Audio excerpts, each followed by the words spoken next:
आज हम सीखने वाले हैं कि बेसिक जो हमारे पास लूप होता है वो हम कैसे जो है वो आर के अंदर लिख सकते हैं।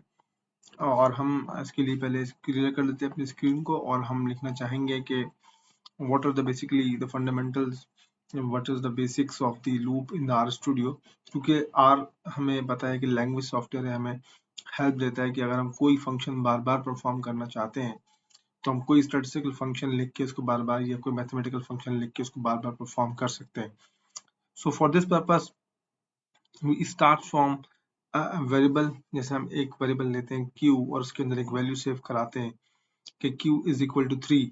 अगर हम लेते हैं फॉर इंस्टेंस आपको 3, 4, 5 जो भी आप लेना चाहते हैं वो ले सकते हैं, but we are starting from a basic loop of the for loop. For loop के लिए हम लिखते हैं, अगर हम यहाँ पे सबसे पहले लिखेंगे फॉर लूप, तो देखें जैसे ही मैंने यहाँ फॉर लिखा तो उसने आगे इसको येलो विंडो में बता दिया कि आपकी ये पर्टिकुलर्स आपको डालने होंगे ताकि आपका एक फॉर लूप जो है वो चल सके। सो इसके अंदर मुझे बता रहा है कि वेरिएबल टू वेक्टर, मतलब यहाँ वेरिएबल मतलब कोई इनिशिएशन आपने कैसे करनी है। मैं एक इनिशिएशन के लिए आई लिखता हूँ कि मुझे आई से स्टार्ट करके दे, ये मेरा इनिशिएशन है।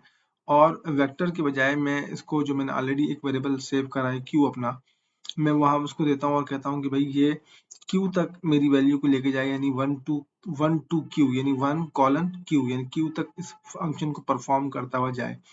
जब मैं ये बात कह देता हूँ तो अब मुझे अपने जो ब्रैकेट है उसके अंदर मुझे अपने इस फंक्शन को जिसको परफॉर्म करवाना है वो लिखना होगा।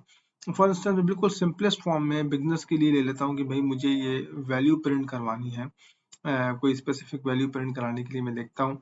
तो मुझे क्या लिखना पड़ेगा, प्रिंट, और मैं ब्रैकेट में जो भी चीज़ प्रिंट करवाना चाहता हूँ वो मैं लिख देता हूँ कि प्रिंट 5, ये 5 को प्रिंट कर दे और मुझे इस लूप को परफॉर्म कर दे 1 to q टाइम्स। तो मैं इस यहाँ पर अगर q की वैल्यू 5 कर दूंगा तो ये 5 टाइम प्रिंट हो जाएगा, जब मैं q की वैल्यू 7 कर दूंगा तो ये 7 टाइम प्रिंट हो जाएगा। प्रिंट मेरा फंक्शन है जो मैं चाहता हूँ लूप के अंदर परफॉर्म करना, q मेरे वो है कि जितनी नंबर ऑफ आइटरेशन में चाहता हूँ करना, जितनी दफा ये लूप चले।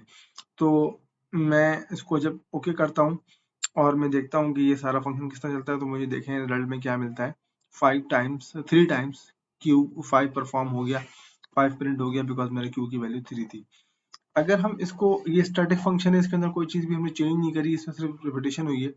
अगर हम इसको थोड़ा सा वेरिएंट दिखाना चाहते हैं तो हम इसमें आई को इजाफा करते हैं कि हर बार इसकी वैल्यू चेंज हो।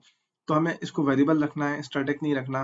तो हम कहते हैं कि ठीक है प्रिंट 5 करो, लेकिन 5 के अंदर एक और मैथमेटिकल फंक्शन परफॉर्म करो जो इस टाइम जिस जोन सी आइटरेशन चल रही हो, सो उस नंबर को उसमें ऐड करके चलो।